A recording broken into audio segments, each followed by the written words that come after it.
এই দোয়াটা শিখে নেন, ইনশাআল্লাহ আপনার জীবনের সমস্ত সংকট কেটে যাবে।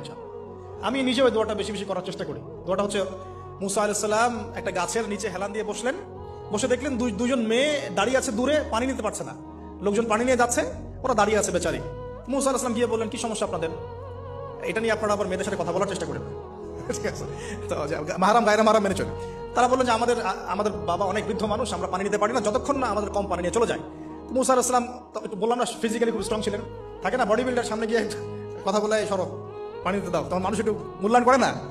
তো মুসা আলাইহিস সালাম এভাবে পানি নিয়ে দিলেন এবং বাচ্চাদেরকে পানি পান করালেন, করিয়ে গাছের নিচে এসে বসে আছেন। বসে বসে তিনি দোয়া করছেন, এই যে দোয়াটা তিনি দোয়া করছেন, রব্বি, একটা নেক কাজ করলেন, নেক কাজ করলেন না, মানুষের উপকার করলেন, নেক কাজ করে এসে গাছের নিচে বসে দোয়া করছে, আল্লাহ এখানে তো আমার খাবার পানি বাসস্থান কিছুই নাই, আমি কি করব? রব্বি ইন্নী লিমা আনজালতা ইলাইয়া মিন খায়রিন ফাকির, রব্বি ইন্নী লিমা আনজালতা ইলাইয়া মিন খায়রিন ফাকির।